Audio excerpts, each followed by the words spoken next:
Kembali lagi pada seri Aljabar Linier Elementer 1.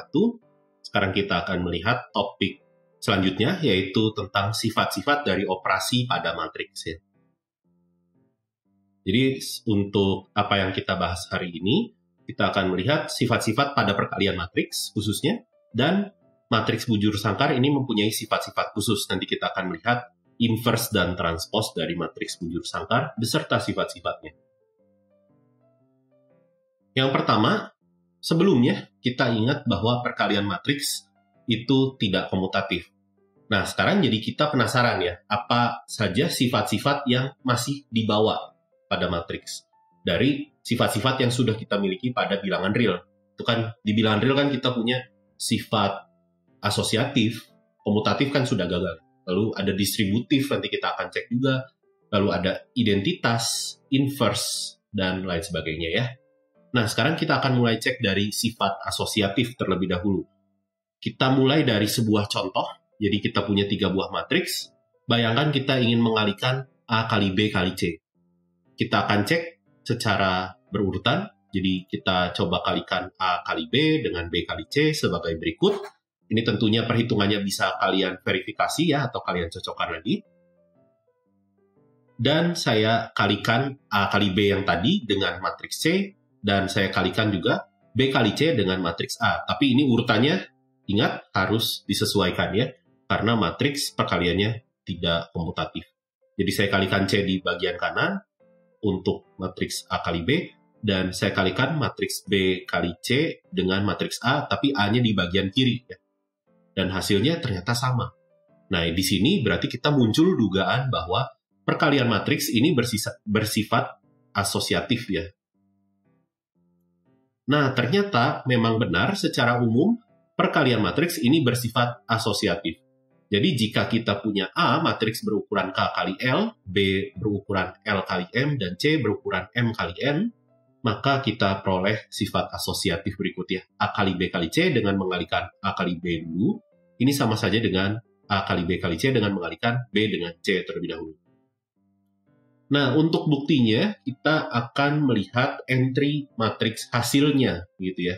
Jadi kita kenalkan dulu atau kita definisikan dulu di sini PQRS ya. Jadi P itu adalah A kali B, Q itu adalah B kali C, R itu adalah ruas kiri dari teorema, S itu adalah ruas kanan dari teoremanya. Sebelumnya kita sudah cek bahwa ukuran-ukuran matriksnya ini sama, berukuran K dikali N ya. Nah, tinggal kita buktikan apakah R sama dengan S. Berarti kita cocokkan entry-entry pada matriks R dengan entry-entry pada matriks S. Dan kita akan hitung terlebih dahulu dari entry pada matriks P dan I. Kita bisa tuliskan dalam bentuk notasi sigma sebagai berikut. Ini detailnya bisa saya serahkan kepada penonton ya. Jadi saya hanya akan memaparkan saja di sini. Selanjutnya, saya bisa hitung matriks R dan matriks S, entry-entry-nya bisa kita susun sebagai double sigma sebagai berikut. Dan ternyata bisa dicek bahwa hasilnya sama persis. Maka dari itu bisa kita simpulkan teorema ini benar. Selanjutnya, kita akan melihat sifat yang lain, yaitu sifat distributif. Nah, di sini ceritanya saya ingin menghitung A dikali dalam kurung B tambah C. Apakah sama dengan A kali B ditambah A kali C. Jadi saya mulai menghitung B tambah C, sehingga kita bisa peroleh A dikali B ditambah C, yaitu 0,4. Dan saya lakukan cara yang sebaliknya, yaitu A kali B, lalu A kali C saya hitung terlebih dahulu, lalu saya jumlahkan. Ternyata hasilnya sama, 0,4. Ya. Melalui contoh ini tentunya muncul dugaan bahwa perkalian matriks juga bersifat distributif ya. Nah, ternyata benar matriks ini distributif ya perkaliannya secara umum. Jadi di sini kita lihat bukti secara umumnya.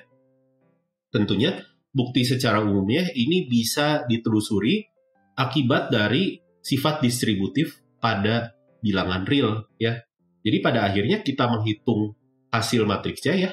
Ini A kali B tambah C itu adalah sebagai berikut ya. Dan ini kan bilangan real semuanya ya. AIT, BTJ, CTJ ini bilangan real. Maka dari itu dia berlaku sifat distributif juga. Jadi kita bisa pisahkan ya AIT, BTJ, dan AIT, CTJ. Dan ini adalah entry AB, dan ini adalah entry AC ya. Dan untuk sifat yang kedua ini sebenarnya sama saja, cuman saya balik saja ya. Jadi penjumlahannya ada di bagian kiri. Jadi saya bisa menyerahkan ini sebagai latihan ya. Anda bisa meniru bukti pada poin ke-1. Selanjutnya kita akan melihat kasus-kasus perkalian matriks dengan bilangan real dan perkalian matriks dengan matriks diagonal. Jadi bayangkan kita punya matriks A, matriks diagonal berukuran 3, ya ordernya 3, dan matriks diagonal berukuran atau berorder 2, yang seluruh entry-nya 2, dan saya juga punya skalar C sama dengan 2. Dan kita bisa lihat, ternyata perkalian C kecil dengan A, berarti perkalian skalar di sini, ini menghasilkan yang kita sudah tahu ya, 2 min 2, 1, 4, 0 min 1. Berarti kita kalikan seluruh entry-nya dengan 2. Dan ternyata, jika kita kalikan matriks diagonal C dengan matriks A, kita akan peroleh hasil yang serupa. 2 min 2, 1, 4, 0 min 1. Lebih jauh lagi, jika kita kalikan A dengan D, D-nya sekarang di bagian kanan.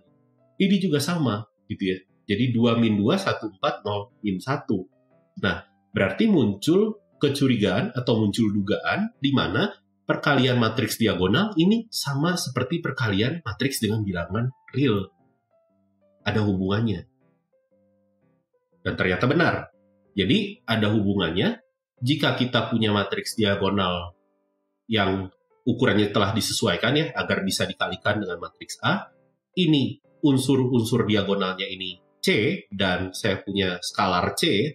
Ini sama saja dengan mengalihkan matriks diagonal dengan matriks tersebut, itu sama dengan mengalihkan matriks dengan salah satu entry-nya, di setiap entry-nya. Jadi, ini buktinya ya. Jadi, misalkan saya tulis C kali A, itu adalah matriks P, dan A kali D itu adalah matriks Q ya. Jadi di sini A-nya settingannya adalah ukurannya M kali N. Berarti PIJ ini adalah seperti biasa perkalian matriks, namun untuk diagonal, matriks diagonal berarti kan dia hanya mempunyai entry yang tidak nol itu pada entry diagonalnya, yaitu CII dalam kasus ini ya. Berarti harus sama I dengan K-nya. Jadi CII. Selain itu, CIK pasti nol. Dan CII dari teoremanya telah diberikan itu C ya. Jadi C dikali AIJ saja. Dan bisa kita lihat bentuk yang serupa untuk QIJ ya. Dan ini sama saja dengan mengalihkan entry matriksnya dengan bilangan C ya. Jadi ini sama saja dengan C kecil kali A. Nah, jika kita pilih C sama dengan 1, maka kita akan peroleh bentuknya menjadi matriks satuan. Maka dari itu kita sudah bisa memperoleh identitas ya, unsur identitas dari perkalian matriks. Ini berarti kita sudah berhasil meniru salah satu sifat dari bilangan real, yaitu punya unsur identitas perkalian ya.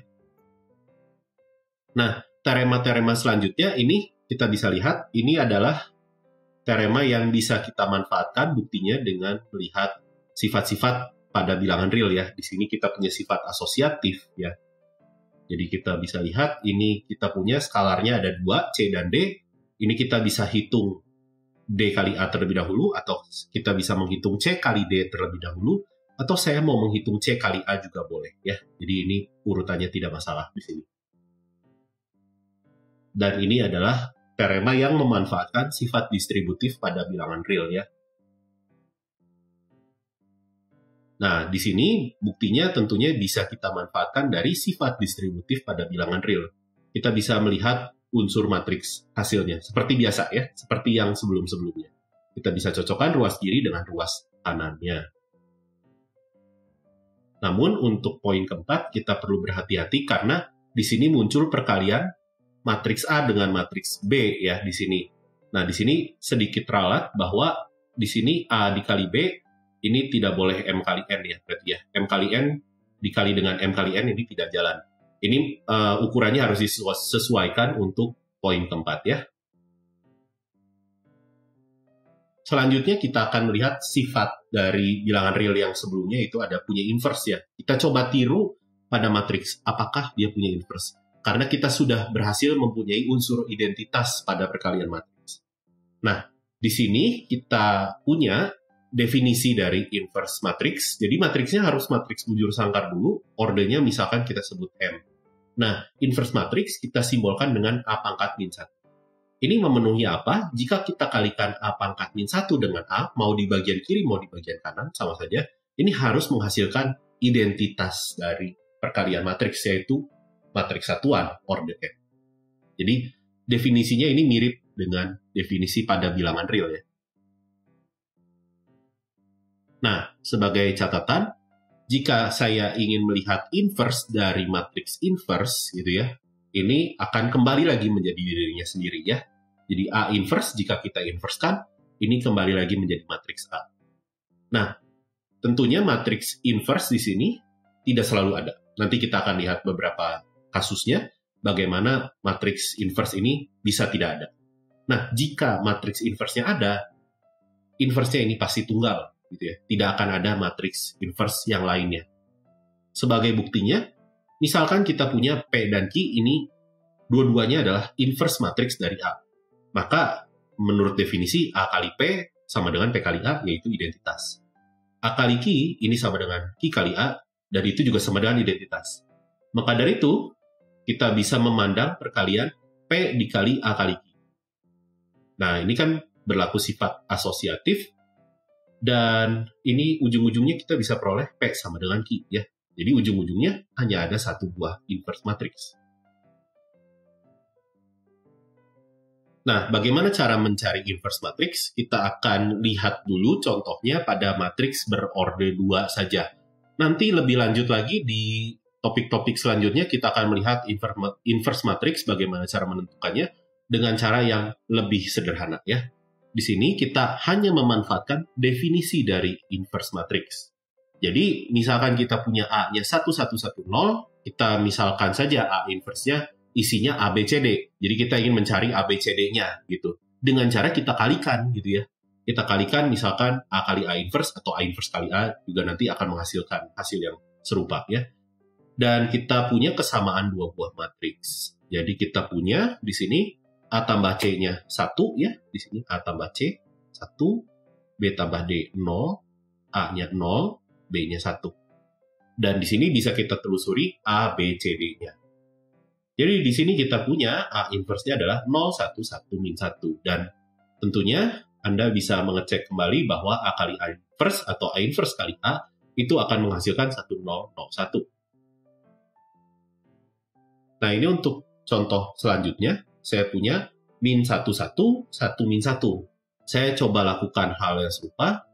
Kita akan mempunyai C min A-nya 1, D min B-nya 0, A min C-nya 0, B min D-nya 1. Namun, yang terjadi adalah sebagai berikut. Di sini saya punya C min A-nya 1, D min B-nya 0 tadi ya. Ya berarti D-nya sama dengan B. A min C-nya 0, berarti A-nya sama dengan C. B min D-nya 1, gitu. Berarti C min A-nya 1, kalau A-nya sama dengan C, berarti C min C-nya sama dengan 1 ini. Jalannya sama dengan Y. Berarti 0 sama dengan 1. Nah, ini kan berarti pernyataannya salah. Berarti kita tidak berhasil menemukan A, B, C, D yang diinginkan. Maka dari itu bisa kita simpulkan bahwa A ini tidak punya inverse. Jadi ada matriks yang tidak mempunyai inverse. Lebih khusus lagi, kita akan namai matriks-matriks yang tidak mempunyai inverse, itu namanya adalah matriks singular.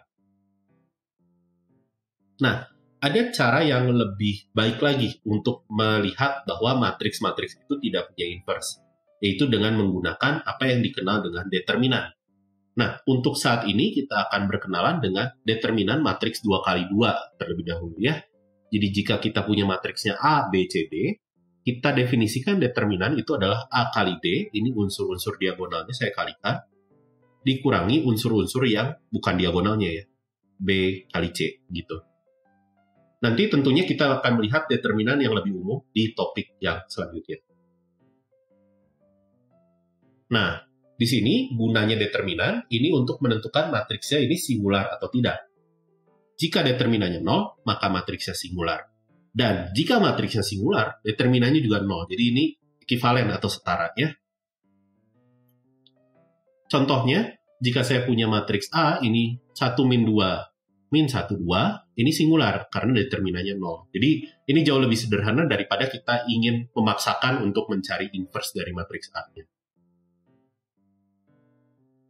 Nah, sekarang kita akan melihat sifat dari inverse matriks terhadap perkalian matriks ya. Jadi saya akan mulai dari mempunyai dua buah matriks. Ini matriksnya sudah saya cek tidak singular, begitu. Saya akan hitung A inverse, B inverse. Ini tentunya bisa kalian cek juga dengan metode yang serupa ya. Dan saya hitung A kali B. Lalu saya ingin melihat A kali B, seluruhnya saya inversekan. Dan hasilnya adalah ternyata sama dengan B inverse kali A inverse. Jadi ini seperti saya balik perkaliannya ya. B duluan, lalu saya kali A, tapi ini yang saya kalikan adalah inverse matriksnya ya. Dan ternyata ini berlaku secara umum, gitu ya. A, B diinverskan, ini sama saja dengan B inverse dikali A inverse.